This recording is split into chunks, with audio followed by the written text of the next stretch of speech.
it's Julie. I'm going to show you how to break down a whole chicken.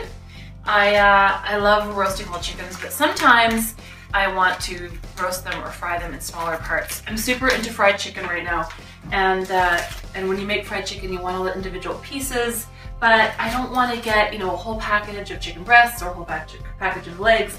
I want to have an assortment. So what I'm going to do today is take this chicken and cut it into 8 or 10 pieces so that you can roast it, fry it, or do whatever you like with it. It's much more economical, and it'll leave you with some bits, the spine and some other bony bits that you can use to make some stock. First thing you want to do is find the wishbone.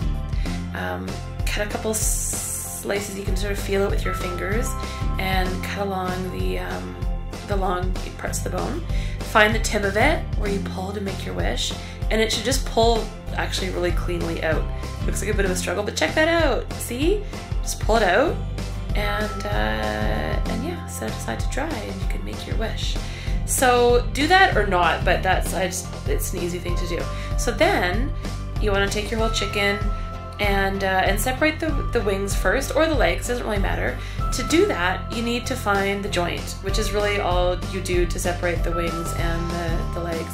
So make a quick cut through the skin, sort of feel around with your fingers and find the joint, and put the tip of your knife between the bones and just slice through. I do not have the best knife, I don't know why I chose this knife, but yeah, just sort of, yeah, find that separation between it. Just use your hands to kind of crack it apart and slice through, and you have a nice clean wing. You can then separate the tip, just same thing. Find the joint and hack through it. If you have a big cleaver, that's kind of cool too. Okay, so then you want to find the leg joint. So cut through that big flap of skin and sort of carve away.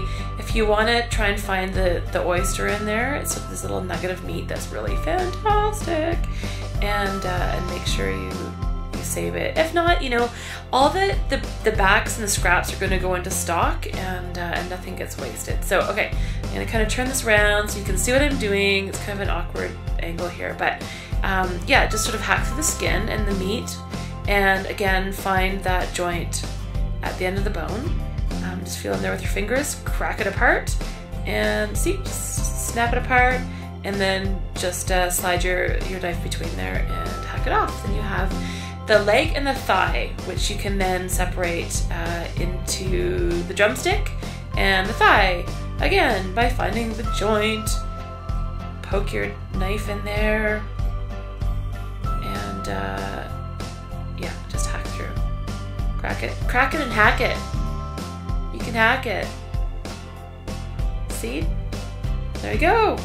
So now we have the nice thigh and the drumstick, and then we'll want to take the rest of the body and separate the back. So the way to do that is to sort of stand it on the head end.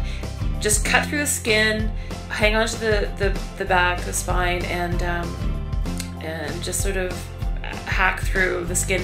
If you have some kitchen shears, which you see sitting on the board beside me there, you can use kitchen shears, and that works really well. Otherwise, it's not hard to just sort of pull it apart with your hands and just use your knife to get through those last bits at the end. So then you have a back, perfect for making stock. Lots of meat on there, and yeah, it makes great stock. So I like to just sort of trim away any extra, fat and skin that you have there, and then this is the part that most people get kind of a little bit intimidated by. You want to take the keel bone out, which is sort of a piece of cartilage. It looks like an envelope opener, a letter opener. If you want to try and take it out, just kind of slice. You can sort of slice down the middle of it, or you can kind of run your knife around the edge and just sort of wiggle your fingers in there and pull it out, which can be tricky. Sometimes it doesn't want to come out. If you don't want to take it out, don't worry about it. Just you can hack right through it. If you have a cleaver, just hack right through it, or just cut down on either side. So, which is what I'm going to do, because you don't want to see me try and wrestle that thing out. But yeah, you sort of run your fingers down the sides and pull it out, or you can cut around it. What I'm going to do is just sort of hack through it from the other side. So just sort of, you can feel it with your knife. It's totally not a great knife, but I didn't want to, I wanted to use a nice heavy knife. Okay, so you just slice through it and hack down through the bone, and you have a chicken breast half. I'm gonna do it on the other side now. And I'm not too worried about the meat, because I love having meat on the bones for my stock, because I like a really nice meaty stock. But if you want to just pull the keel bone out, it's a much neater way. It's a much neater way to do it. And so you peel the keel bone out and then cut through it through the middle on the other side. That's sort of a cleaner way to do it. Then you have a chicken breast half, which if you're doing fried chicken, which is what I'm going to do with this, you want to cut it again in half across, so it's not too big a piece. If it's too big, it's not going to be, it's not great for frying, because it's just takes too long to cook through. So cut it in half crosswise, and do that with both your pieces, and you'll end up with 10 pieces. 10 pieces? Yes. 4 breast pieces, 2 thighs, 2 drumsticks, and 2 wings.